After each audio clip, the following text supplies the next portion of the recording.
যে ঘটনাটি শেয়ার করব এটা একজন ট্রেন চালক, মানে ট্রেন ড্রাইভার। এই পেশাটাই খুব অদ্ভুত, তাই না? মানে এবং এই ধরনের যারা ট্রেন চালান তাদের সাথে আমাদের কথা, দেখা, যোগাযোগ সবকিছুই অনেক কম হয়। তো আমি আপনার দুটো ঘটনা আছে, এই জন্য আমি আপনাকে তখন বলিনি, এখন বললাম যে এই জন্য আমি এই ঘটনাটা আগে বলতে বললাম, কারণ একটু ডিফারেন্ট টাইপের একটা মানুষের কাছ থেকে এই ঘটনাটা পাওয়া। জি, তো উনি 1978 সালে প্রথম রেলওয়েতে সরকারি মানে চাকরিতে যোগ দেন রেলের ড্রাইভার হিসাবে। তো উনি প্রথম ওনার জবটাই ছিল যে ঢাকা থেকে খুলনাগামী যে ট্রেনটা ছিল, উনি ঢাকা থেকে খুলনায় ট্রেনটা চালিয়ে আসতেন আর কি। তো উনি বিবাহ করেন 1981 সালে, আমাকে যেভাবে বলেছেন আর কি। 81 সালে বিবাহ করেন, 83 সালের দিকে ওনার একটা ছেলে সন্তান হন এবং 2.5 বছর বয়সে ওনার ছেলে সন্তানটা মারা যান নিউমোনিয়া আক্রান্ত হয়ে। তো এটা মারা যাওয়ার পর উনি খুবই মানে স্বাভাবিকভাবেই প্রথম সন্তান মারা গেছে, উনি খুবই শোক পান আর কি। তো উনি এর মধ্যেই মানে মারা যাওয়ার পরেই ওনার সাথে অদ্ভুত কিছু ঘটনা ঘটতে থাকে, যেটা আজকে আমাদের যে ঘটনাটা। তো উনি মারা যাওয়ার প্রথম 3-4 মাস বেশ স্বাভাবিক ছিলেন, কোনো সমস্যা হয়নি। 3-4 মাস পর থেকে উনি রাত্রে স্বপ্ন দেখতে থাকেন ওনার এই সন্তানকে। স্বপ্নে দেখছেন যে ওনার সন্তান ওনার সাথে খেলাধুলা করছে, গল্প করছে, কথা বলছে, এরকম উনি স্বপ্ন দেখতে থাকেন। তো একদিন হঠাৎ উনি স্বপ্নে দেখেন ওনার সন্তান খেলতে খেলতে হঠাৎ ওনার গলা মানে চেপে ধরেছে। আচ্ছা। তো চেপে ধরার সাথে সাথে ওনার ঘুম ভেঙে যায়। ঘুম ভাঙার পরে উনি খুব পানি তেষ্টা অনুভব করেন। তো উনি ওনার স্ত্রীর পাশেই শুয়েছিলেন, ঘর অন্ধকার ছিল। তো উনি ডিম লাইটের যে আলো ছিল ওখানে পাশে পানি জগ রাখা ছিল, উনি সেখানে গিয়ে 1 গ্লাস পানি পান করেন। পানি পান করে যখনই আবার শুতে যাবেন বিছানায়, তখন দেখেন ওনার ওই সন্তানটা ঠিক বিছানার মাঝখানে বসে আছে এবং বসে 2 হাত সামনের দিকে এগিয়ে দিয়েছে, বাবা আমাকে কোলে নাও বলছে। তখন ওনার না ওই সময় আর কোনো সেন্স কাজ করছিল না যে ওনার সন্তান যে মারা গেছে। হঠাৎ করে ওনার ওই সন্তানকে দেখে ওনার সেন্স কাজ করছিল না। ওনার সন্তানকে উনি কোলে নিয়েছে।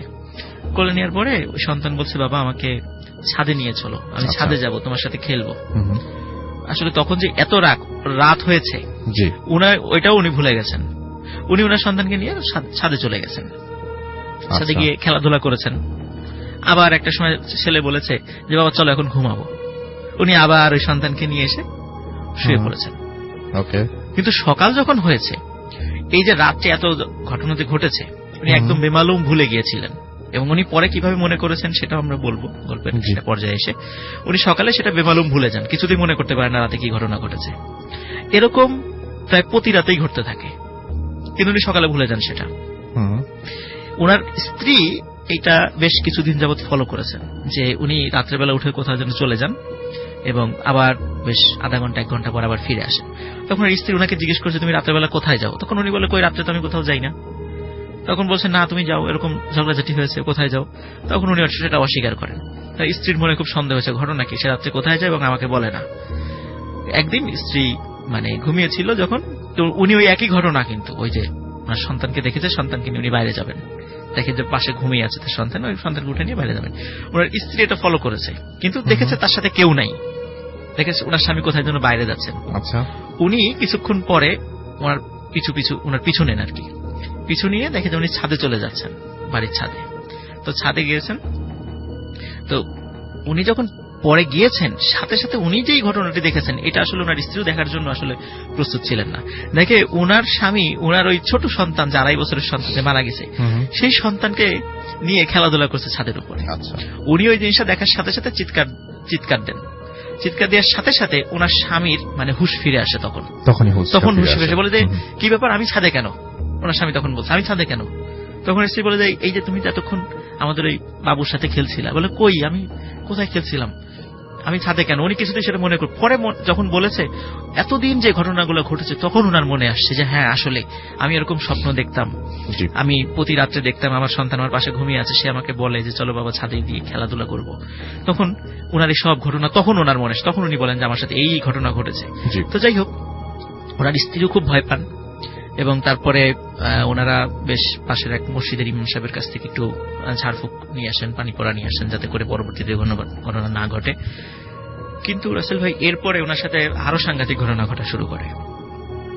যারা বেসিক্যালি ঈশ্বরদী থেকে হার্ডিন্স ব্রিজ পার হয়েছেন লিসেনারদের মধ্যে যারা তারা জানেন ঈশ্বরদী থেকে হার্ডিঞ্জ ব্রিজ পার হওয়ার সময়, ঈশ্বরদী পার হওয়ার পরপরই হার্ডিঞ্জ ব্রিজ তো মাটি থেকে অনেক উঁচু, ওই উঁচু করার জন্য তো মাটি ফেলে ফেলে ওই মাটি থেকে অনেক উঁচু করতে হয় রাস্তাটা। এবং হার্ডিঞ্জ ব্রিজ ওঠার জন্য যে রেল লাইনের পথটা এটা কিন্তু মাটি থেকে অনেক উঁচু, যারা জানেন ওইদিকে গিয়েছেন তারা দেখেছেন।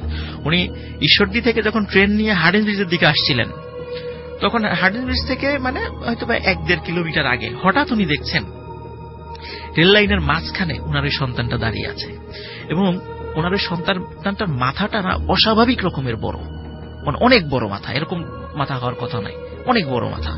তো এটা দেখে উনি ওনার পাশের ড্রাইভারকে বলেন, ভাই দেখেন তো, আমরা জানি রেলে কিন্তু 2জন ড্রাইভার থাকে, তো পাশের ড্রাইভারকে বলেন, ভাই দেখেন তো সামনে আপনি কিছু দেখতে পাচ্ছেন?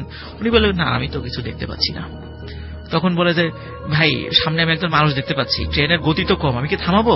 বলে, না এখানে কোনো মতেই থামানো যাবে না, একে তো এখানে ডাকাতের ভয় আছে, দ্বিতীয় কথা এই মুহূর্তে হঠাৎ করে গাড়ি থামালে একটা বগি যদি ওখানে লাইনচ্যুত হয়, তাহলে একটা বগি যদি কাত হয়ে যদি এক পাশে পড়ে যায়, ট্রেনের প্রত্যেকটা বগিটা একটার সাথে একটা লাগানো থাকে, তাহলে ট্রেনটা কিন্তু অনেক নিচে গিয়ে পড়বে এবং পৃথিবীর ইতিহাসে একটা স্মরণকালের ভয়াবহ ট্রেন দুর্ঘটনা ঘটবে আর কি। উনি থামাতে চেয়েছিলেন, কিন্তু ওই পাশের ড্রাইভার থামাতে দেননি। কেন উনি থামাতে চেয়েছেন এই কারণে, হয়তো আমার সন্তান, ওই যে ওই ওনার একটা আবেগ কাজ করছিল, হয়তো আমার সন্তান, কেন ওই সময় ওনার সেন্স কাজ করছিল না আর কি। তো উনি ট্রেনটা থামান নাই, থামাতে দেন নাই পাশের ড্রাইভার, ট্রেনের গতিতে চলে গেছে। উনি ভেড়ামারা স্টেশনে যাওয়ার পরে ওখানকার যে স্টেশন মাস্টার ছিলেন তাদের ট্রেন থেকে নেমে ওনাকে বলেছেন যে আপনি একটু ঈশ্বরদী এবং পাকশি স্টেশনে একটু খবর নিয়ে দেখেন এই 2 জায়গার মাঝখানে কোনো অ্যাক্সিডেন্ট হয়েছে কিনা, এবং এই রিপোর্টটা পোড়াদা স্টেশনে পাঠিয়ে দেন, আমি পোড়াদা ট্রেন নিয়ে গেলে আমি ওখান থেকে রিপোর্টটা নিব। এবং উনি যখন পোড়াদা স্টেশনে যান, পোড়াদা স্টেশন মাস্টারের কাছ থেকে খবরটা নিতে যান, এবং পোড়াদা স্টেশন মাস্টার বলে যে না, আজকে এবং এই রাত্রেবেলা কিছুক্ষণের মধ্যে এখানে এই ধরনের কোনো দুর্ঘটনা ঘটেনি। ওখানে পুলিশরা গিয়েছিল, স্টেশন মাস্টার নিজে গিয়েছিলেন এইটুকু জায়গার মধ্যে, এখানে কোনো ধরনের কোনো দুর্ঘটনার আলামত নাই, এবং এত রাত্রে ওইখানে মানে বাচ্চা আসার তো প্রশ্নই আসে না, এরকম বলেছে। তো যাই হোক, বলেছে আপনি হয়তো চোখে ভুল দেখেছেন, এটা এখানেই শেষ করে দেন, এটা নিয়ে আর মানে কথাবার্তা বাড়ানোর দরকার নেই, কারণ এতে করে ওনার ক্যারিয়ারে একটা সমস্যার সৃষ্টি হতে পারে। উনি এই বিষয়টা আর চেপে যান, আর কোনো কথা বলেন নাই। রাসেল ভাই, উনি যখনই মানে ঢাকা থেকে এই রাত্রে খুলনার ট্রেনটা চালিয়ে আসতেন, ওই সেম জায়গায় ওনার ওই সন্তানটাকে দেখতে পেতেন। মাই গড।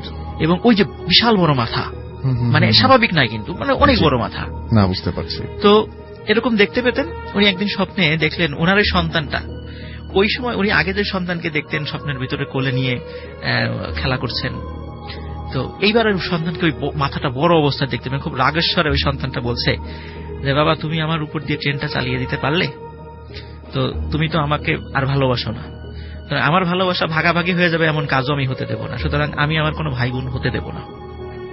সে স্বপ্নের মধ্যে এটা বলে। ওই তখন কিন্তু ওনার স্ত্রী 7 মাসের অন্তঃসত্ত্বা ছিলেন। এই 7 মাসের অন্তঃসত্ত্বা অবস্থা থাকা অবস্থায় ওনার স্ত্রী এই স্বপ্ন দেখার পরে উনি স্ত্রীকে এই বিষয়ে আর কিছু বলেন নাই। উনি হয়তো বা স্ত্রী এই অবস্থায় ভয় পেতে পারেন, সমস্যা হতে পারে, যেন উনি কিছু বলেন নাই আর কি। কিন্তু ওনার স্ত্রী বেশ কয়েকদিন যাবত ওনাকে বলছেন যে ওনার মানে শরীরের মধ্যে অস্বাভাবিক রকমের একটা অনুভূতি হচ্ছে এবং প্রচন্ড পেটে ব্যথা হয় এবং মনে হচ্ছে তার পেটটা অস্বাভাবিক রকমের ফুলে যাচ্ছে, এটা হওয়ার কথা নয়। এবং এই ঘটনা ঘটার 3 থেকে 4 দিনের মাথায় মানে উনি খুবই পেটে পেইন ফিল করেন। হসপিটালে নিয়ে যাওয়ার পরে তখন ডাক্তার বলেন যে আপনার সন্তান পেটের মধ্যে মারা গেছে, দ্রুত এটা সিজার করে এটা অপসারণ বের করে ফেলতে হবে, নাহলে আপনার জীবন হুমকির মুখে পড়ে যেতে পারে। তো রাসেল ভাই, যখন ওই সন্তানকে অপারেশন করে বের করা হয়েছে, অদ্ভুত ব্যাপার, ওই সন্তানের মাথাটা না অস্বাভাবিক রকমের বড় ছিল, যেটা উনি ওই যে রেল লাইনে, হ্যাঁ ওনার ওই সন্তানের মাথাটা বড় ছিল।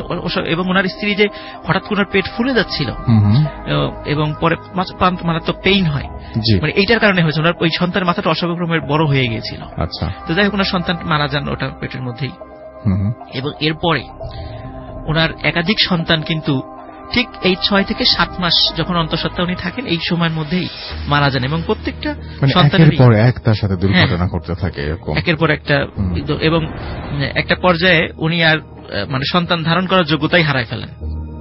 আচ্ছা, তো ও স্বপ্নে যা বলেছিলেন তার আগের সন্তান, সেটাই আলটিমেটলি হলো। হ্যাঁ, সেটাই আলটিমেটলি হয়েছে। তো এখন এদিকে কিন্তু উনি যখন ওই যে প্রতিনিয়ত ওই পাকশির ওই রুটটাতে উনি যখন এই ধরনের প্রবলেম ফেস করছিলেন, তখন উনি ট্রান্সফার হয়ে ঢাকা সিলেট রুটে চলে আসেন। ঢাকা সিলেট রুটে উনি ট্রেন চালাবেন।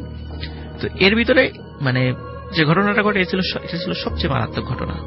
ঢাকা সিলেট রুটের লিসেনাররা যারা গিয়েছেন তারা জানেন যে ঠিক শ্রীমঙ্গলের কাছাকাছি আসার পরে ট্রেনটা যেদিক দিয়ে যায় দুই পাশে কিন্তু মানে জঙ্গল এলাকা।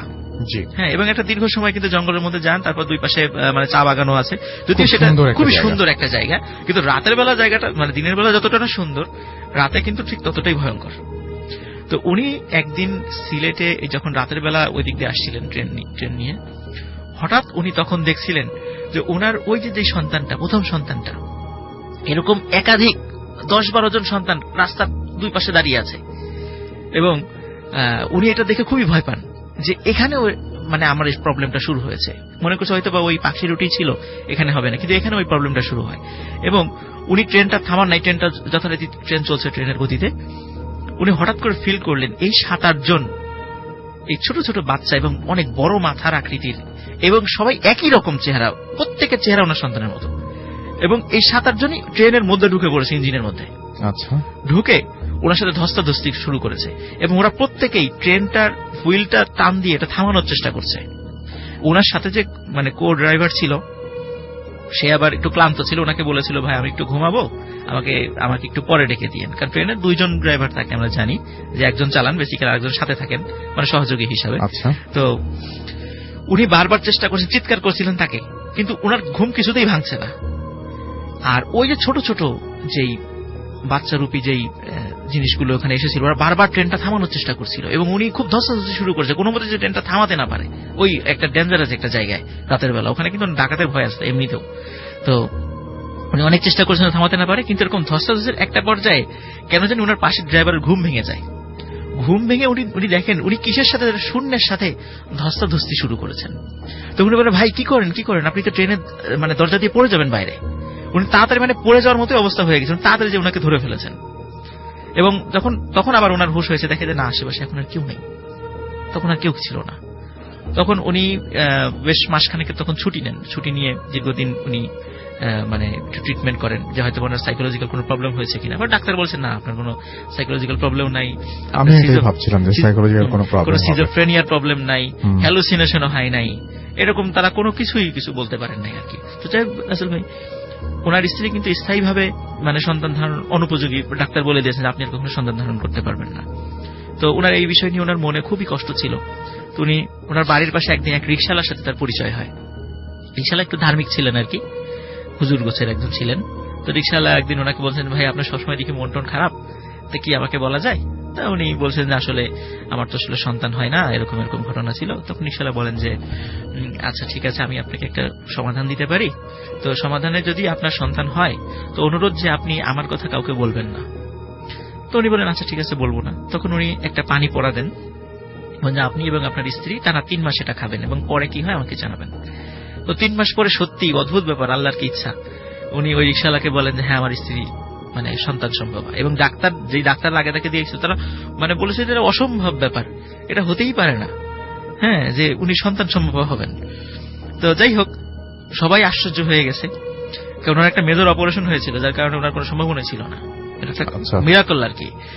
তো ওনার যখন 3 মাস হয়ে গেল তখন ওই সুসংবাদটা যখন রিকশালাকে দিলেন, বললেন ঠিক আছে এখন আপনি টানা 10 মাস এই আমি আবার পানি পরে দিচ্ছি, পানি শেষ হয়ে গেলে মিশিয়ে খাবেন, এভাবে স্বামী স্ত্রী খেতে থাকবেন 10 মাস সন্তান ভূমিষ্ঠ হওয়ার আগ পর্যন্ত। কিন্তু শর্ত একটাই যে আপনি কাউকে বলবেন না যে আপনি আমার কাছ থেকে ট্রিটমেন্টটা নিয়েছেন। কিন্তু সমস্যা হলো উনি যখনই ওনার এই সন্তান হয়ে আত্মীয় স্বজনদের প্রচন্ড প্রেশার ছিল যে তুমি কোন ডাক্তারের কাছে গিয়েছিলে, কার কাছ থেকে ট্রিটমেন্ট নিয়েছে আমাকে বলো, আমরাও যাবো, এরকম মানে ওনার উপর খুব প্রেশার ছিল। সন্তান ভূমিষ্ঠ হওয়ার পর এরকম প্রেশারে একদিন বলেই দিয়েছে উনি যে আমি না ওই রিকশালার কাছ থেকে এই ট্রিটমেন্টটা নিয়েছি। তো স্বাভাবিকভাবেই লোকজন ওনার পরিচিত আত্মীয় স্বজন ওনারা ওনার কাছ থেকে সহযোগিতা নেওয়ার জন্য গিয়েছিলেন। রাসেল ভাই যাওয়ার পরে দেখা গেছে যে ওই যে রিকশালা যে বাড়িতে থাকতেন, তো যখনই গিয়েছে বলছে এই রিকশালা তো মাত্র কয়েকদিন আগে ওনার রিকশাটা বিক্রি করে দিয়ে স্ত্রী সন্তান নিয়ে কোথায় যে চলে গেছে কেউ জানে না। রাসেল ভাই আমাকে যিনি বলেছেন ওনার নাম ইয়াহিয়া আর কি, ডাকনাম ইয়াহিয়া, কিন্তু অফিসিয়াল নাম ওনার ইয়াহিয়া না, উনি যদি রিটায়ার করেছেন সঙ্গত কারণ ওনার অফিসিয়াল নেমটা বলা যাবে না। তো উনি কিন্তু এখনো ওই রিকশালাকে খোঁজেন, যে এই লোকটা কোথায় আছে। বাচ্চা কি হয়েছিল পরে? হ্যাঁ, রাসেল ভাই, এটা বলি, ওনার কিন্তু এরপরে তিনটা সন্তান হয়েছে। আচ্ছা। এবং ওনার যে প্রথম সন্তান সেটা ছেলে সন্তান। উনি রিকশাওয়ালা শর্ত দিয়েছিল, আপনার যে কটা সন্তান হবে তাকে প্রথমে মাদ্রাসায় কোরআনের শিক্ষা শিক্ষিত করবেন, তারপর আপনি জেনারেল লাইনে পড়াবেন। ওনার প্রথম সন্তান কোরআনে হাফেজ হয়েছিল।